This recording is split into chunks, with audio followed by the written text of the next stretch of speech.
All right, everyone. We are on page 35. We have entered into the actual Fukushima-ryu Ninjutsu no Sho, which is a collection of two documents. It's the original Shinobi no Maki written by Nojiri Narimasa, and then there's annotations attached to it by Terazawa Sensei. So the two of those documents together, when they were sort of combined, it becomes the Fukushima-ryu Ninjutsu no Sho. Now there is one more Fukushima-ryu document that's not in this collection. So Fukushima-ryu Shinobi no Jutsu no Sho, or Fukushima-ryu Ninjutsu no Sho, is the original root text and Terazawa Sensei's annotations.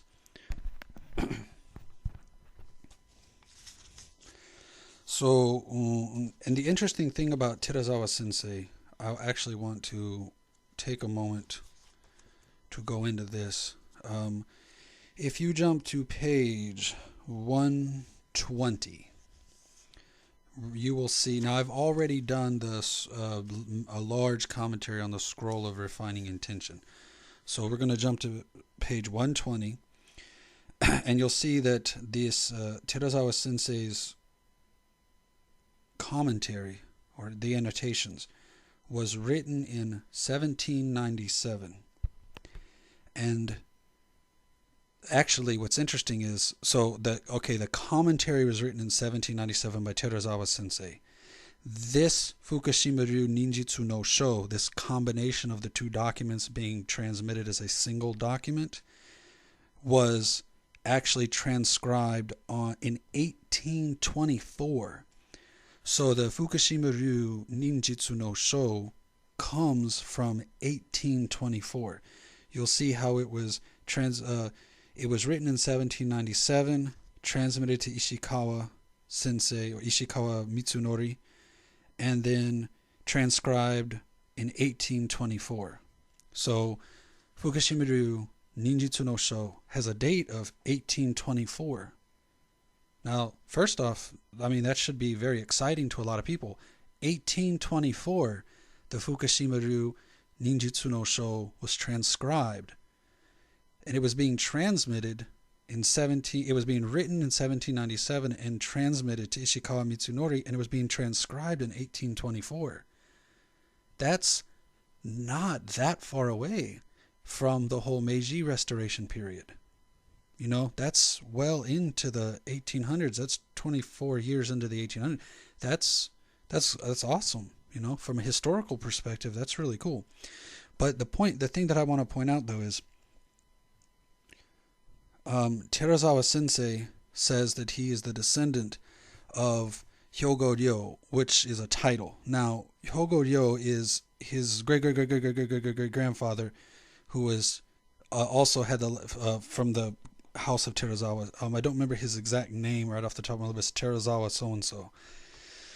But what's very interesting though is Terazawa Hyogo-ryo, right, using his title rather than his name, his first name or his personal name. So Terazawa Sensei is the descendant of Terazawa Hyogo-ryo, right? Now,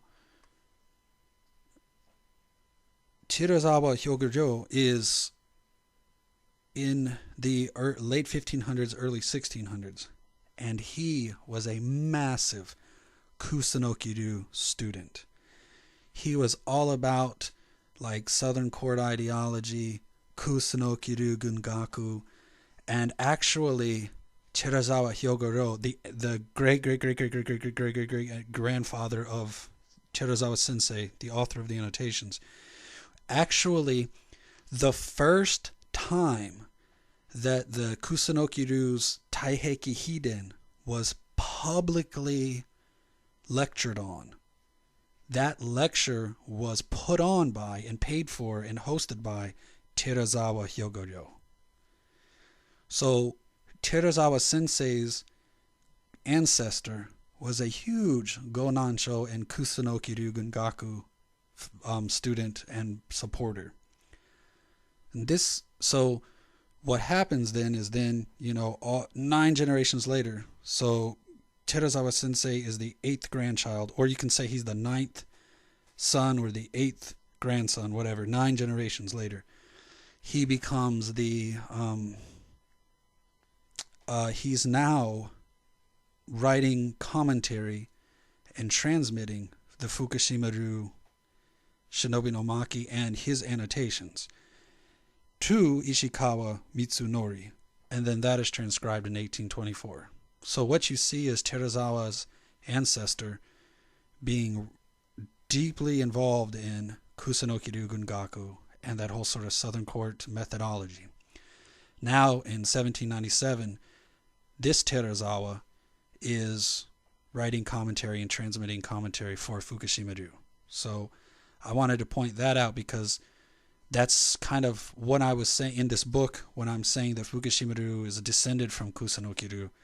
And some people might question, well, where's some evidence? Some of the evidence is in the techniques, and the evidence is in the genealogy of the people that are practicing. Terazawa Hyogoryo is a Kusunoki-ryu Gungaku student. He's a big-time supporter. He's a student. He's a supporter. He's putting on public lectures. He's hosting public lectures. He's trying to propagate the Taiheki Hiden, right? And now his descendant is propagating and lecturing and teaching on Fukushima-ryu, right? And then we talked about Kusunoki Masatora is the heir of Kusunoki Masashige, and he's serving Oda Nobunaga right alongside the House of Yasumi, the House of Nojiri. And then what do we see? We see the House of Nojiri with Kusunoki descended tactics serving the House of Fukushima, House of Kumazawa, etc., etc. So you need to trace the genealogy and you need to trace the techniques. You see Kusunoki-ryu techniques appearing in the Fukushima-ryu manual. The genealogy of the people involved all speaks to Southern Court loyalist. This is the line of evidence. These are the evidences that Fukushima-ryu is a descendant tradition of Kusunoki-ryu. Again, the techniques are the same. The genealogy of the people involved all connect. So the people connect, the techniques connect. So back to page 35.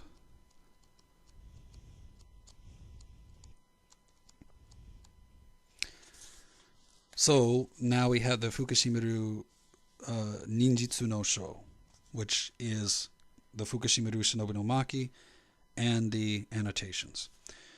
So the original scroll is written somewhere between 1595 and 1614, as discussed in a previous video, and then the annotations are written in 1797, and then this Fukushima-ryu Ninjutsu no Sho transcription is in 1824.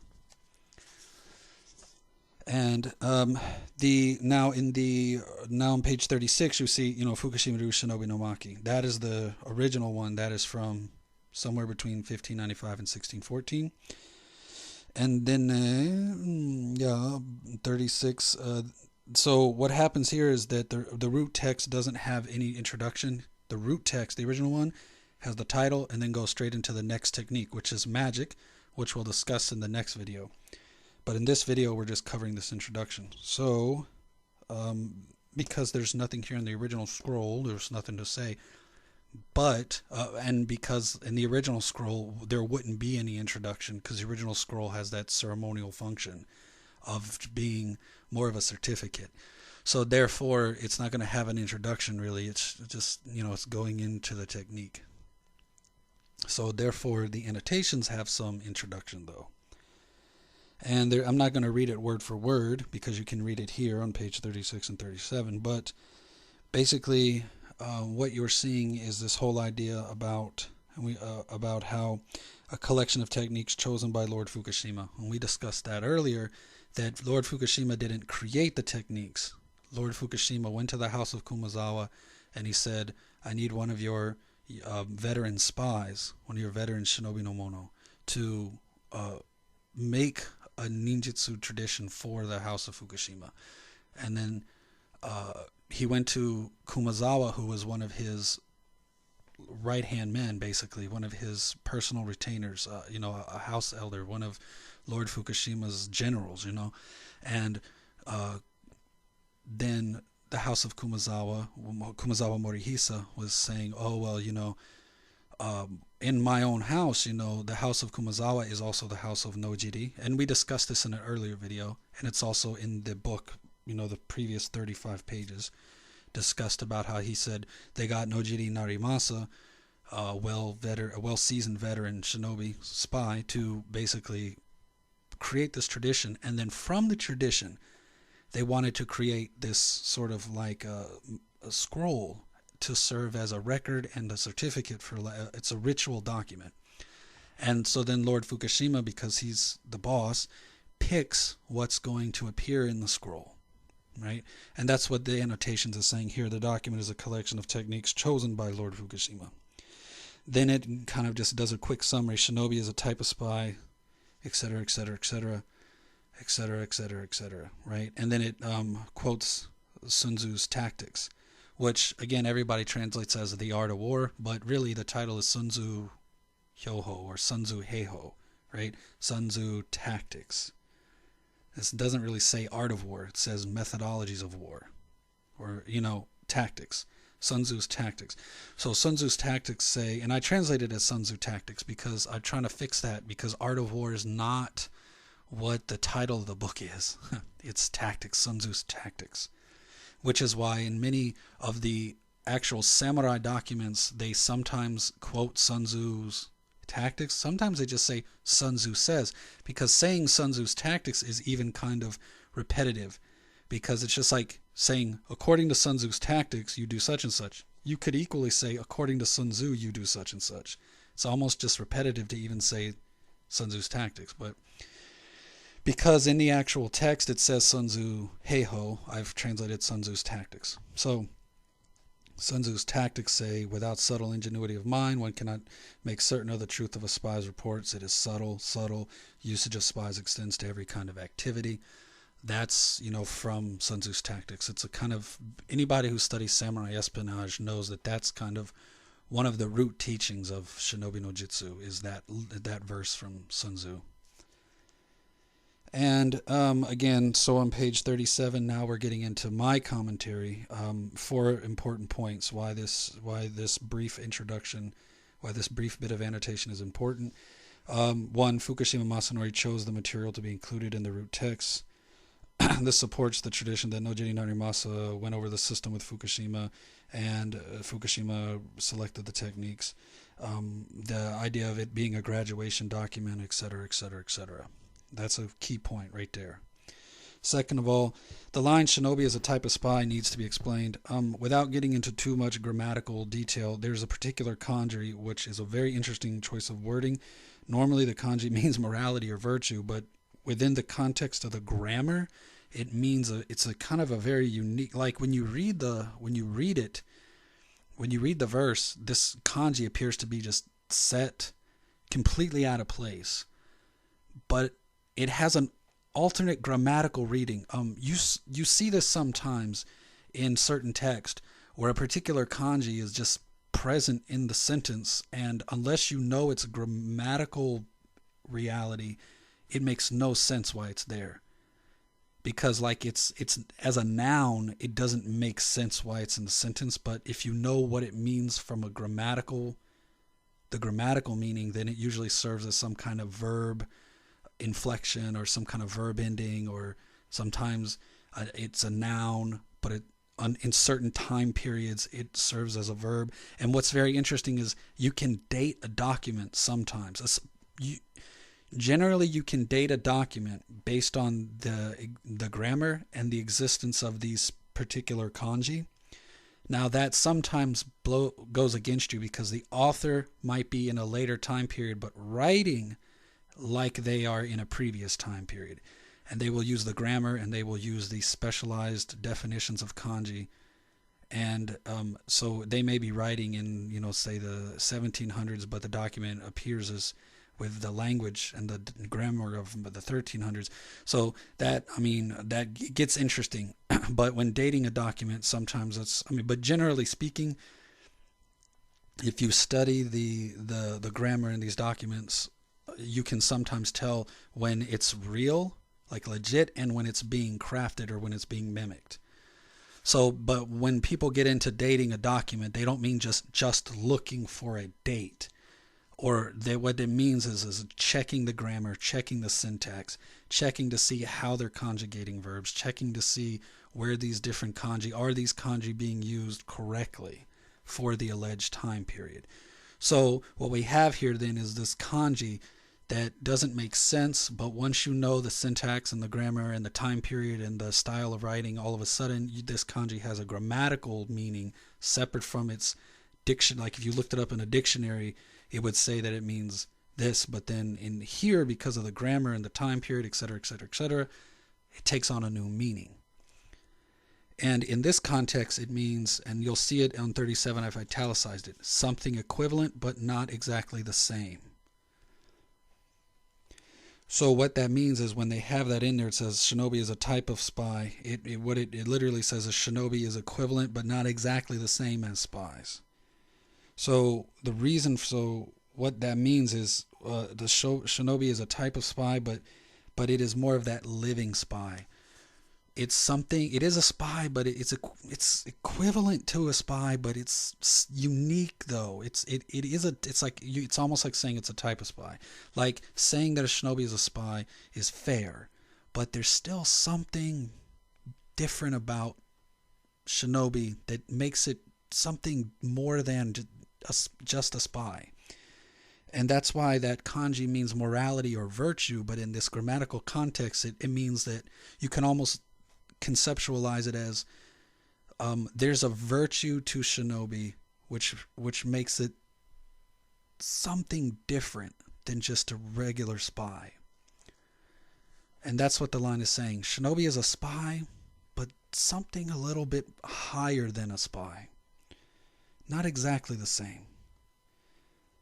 And that ideology is the living spy. The shinobi is sent into the enemy territory. And then in the enemy territory, the shinobi goes and recruits local commoners and local retainers to serve as spies. So they're all spies, but the shinobi is the virtuous one because the shinobi is serving their lord, while all the other spies have actually betrayed their lord. So they're all spies, but one is different because he's actually virtuous, and the rest of them are actually non-virtuous because they've betrayed their country. Do you see the difference? They're all spies, but one is actually the moral spy, and the rest of them are immoral. One is serving his master, and the rest have turned against their master. Do you see the difference?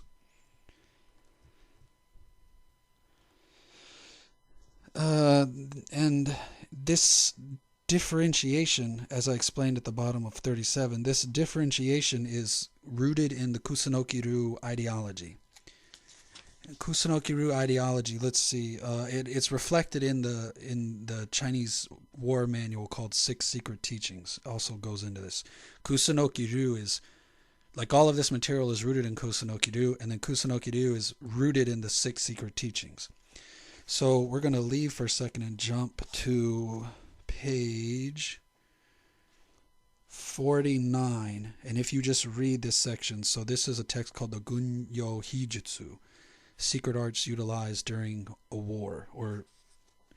Gunyo means utilized during a war, and Hijutsu means secret arts. But Hijutsu is a proper title.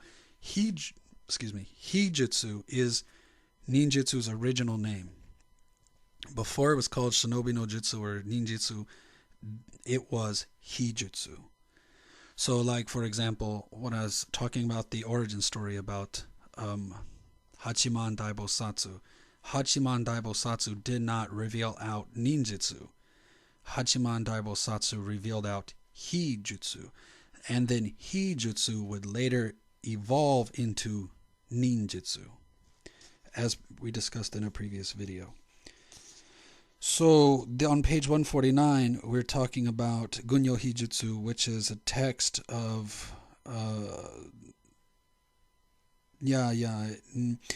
it's related to the Onshinomaki. So we have 2 scrolls written by a man named Onchi, which is one of Kusanoki's right-hand men, one of his main generals, his chief spy, his chief intelligence officer, was Onchi Sakon. So, Gunyo Hijitsu is a document that is appearing within the Taiheki Hiden, and then the Onchi no Maki appears in the Taiheki Hiden, but is also sometimes transmitted separately. So, in the Taiheki, on 149, when we see Gunyo Hijitsu, we look at this question: what is the crucial component of war? Answer: for war, you must have these 2 things. Jingi, which you have to look at so Jingi and conspiracy. So if you look at my footnote, Jingi it's the kanji for compassion and virtue, but you can't read it as just compassion and virtue. It's a compound word. It means Jingi as a single word. When you put compassion and virtue together by themselves as 2 kanji, it's not compassion and virtue, it's Jingi. It's a single word. It means something else. And what it means is, it's difficult to put into English, but you'll see that in the bold with the quotations, I've tried to give you 2 different duty and the moral code of a particular group. So put those 2 English concepts together: the moral code of a particular group and duty. Put those English concepts together, and you've got something close to what Jingi means. So Jingi means duty and the moral code of a particular group. Again, I don't know, and I still can't figure out in English how to translate that into like a single word. So you have to put those 2 English concepts together.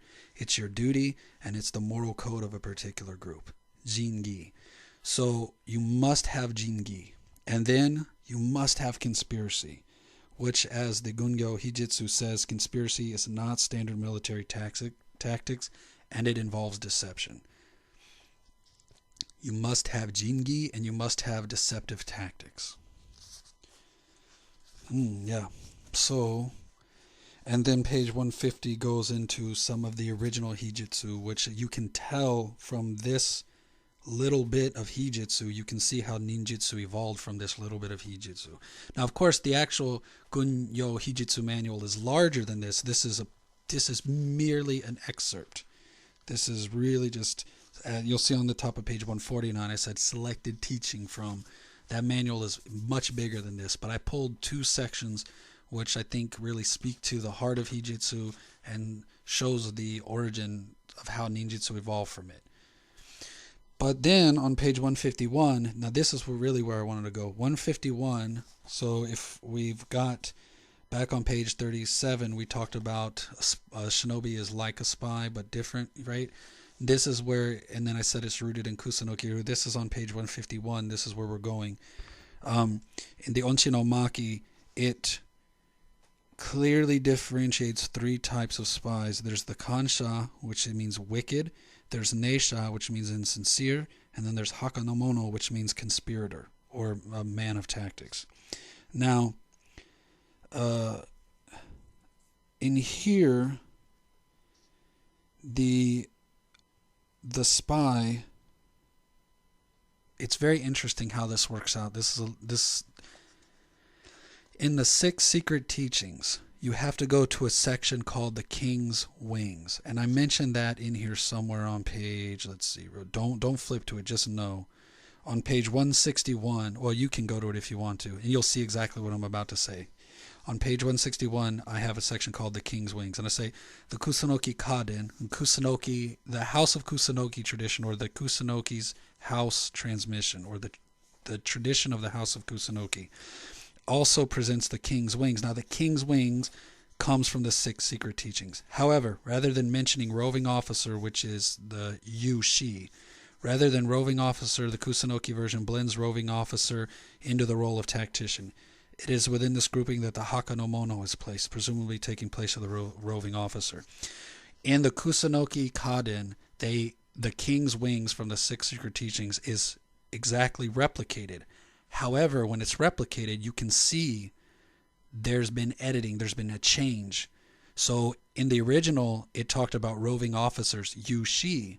However, So you can say Kusunoki-ryu used Yushi, and the Bansen Shukai actually says that Kusunoki-ryu used Yushi. However, in the actual text where Yushi should have been written, what they have done is they've blended the tactician and they've blended the roving officer into a single category called the Haka no Mono, or simply just put, the conspirator, right?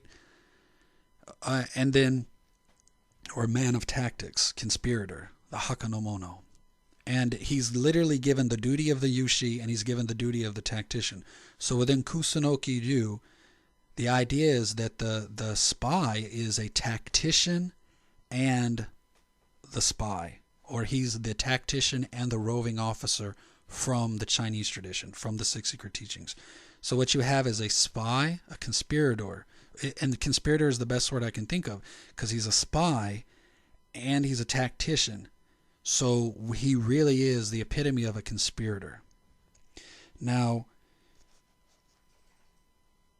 we'll go back to page 151, and you can see I even mentioned the Bansen Shukai exactly again, etc. So there's this dualism between wicked and insincere, Kan and Ne. Kansha is the spy who has betrayed their master. Neisha is the loyal spy. So shinobi no a nin shi, a shinobi no samurai, the one who's been sent by his lord into the enemy territory, is a Haka no Mono. He is a tactician. He is a intelligence officer. He is an espionage / tactician officer. He goes into enemy territory and he recruits locals.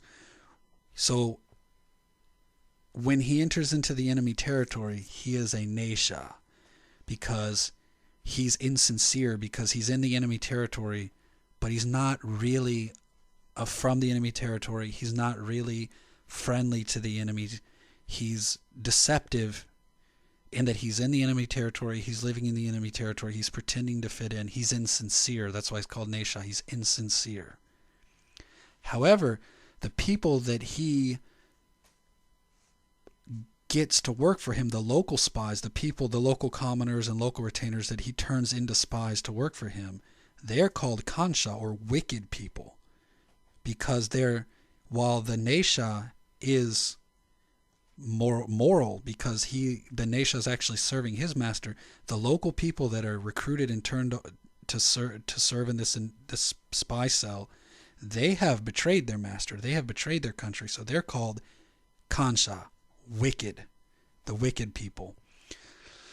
So when dealing with this espionage, there's a clear difference between the ones who are serving their masters and the ones who have been betrayed their master and been recruited to your cause. So Kansha and Neisha.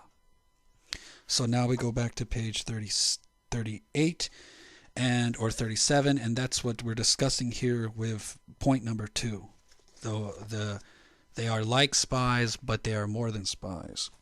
They are Neisha versus Kansha. They're loyal, moral spies versus the immoral, wicked spies. Yeah, so point number 3 now.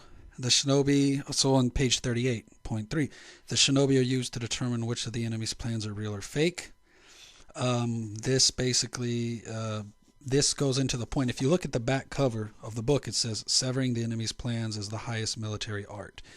That single line of teaching is one of the key points that permeates Kusunoki-ryu, permeates Sun Tzu, permeates the Six Secret Teachings, permeates Fukushima-ryu. It is one of the core teachings. And so because that is mentioned here in the annotations, it's important that the annotations mention it because they are again driving home the point. The highest form of warfare is to sever the enemy's plans, attack and dismantle the plans. The goal is not to murder and kill countless people. The goal is to sever the plan. If you can destroy the enemy's plan, then you don't have to worry about all this killing or all this problems. Sever the plan. You can kill 10,000 people and still another 10,000 will replace them. But if you kill the plan, that's it.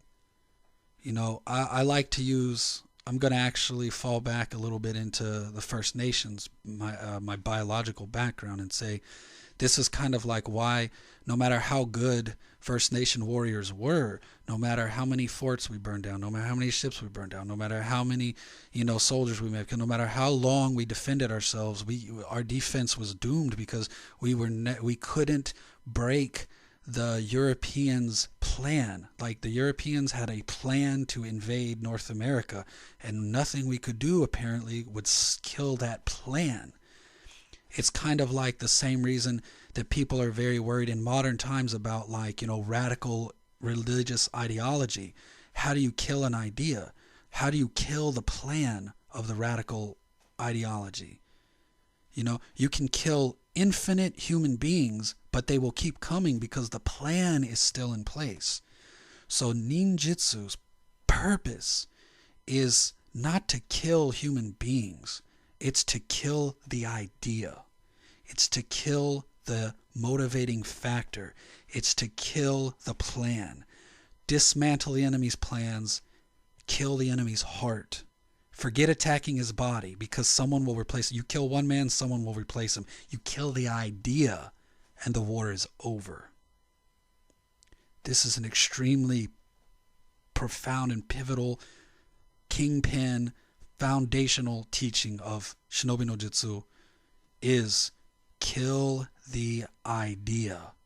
Don't kill the man, kill the idea. Now, sometimes if you kill the man, the idea might die with him. But you're not killing him to kill him, you're killing him to kill the idea. Your goal is always the heart and mind of the enemy. Kill the idea. Stop the war. So back to page 38. Point number 4. Simply put, the quote from the Sun Tzu Tactics is classic and reminds us that the use of espionage is a subtle matter that extends to all things. Again, at no point should Shinobi no Jutsu be something that is, flamboyant, blazingly, like, everywhere. Look at me. It's big. It's colorful. It's powerful. It's loud. It's noisy. Oh, look at Shinobi no Jutsu. It makes you cool. It makes unsexy people sexy. It's big. It's hot. It's on iPhone. It's on the App Store. It's Google that shit, man. It's Shinobi no Jutsu. It's never supposed to be anything like that. Ninjutsu is subtle. Ninjutsu is patient. Ninjutsu is subtle. Ninjutsu seeps in and permeates. Okay, so that is the introduction, and now the next video will discuss the dream magics.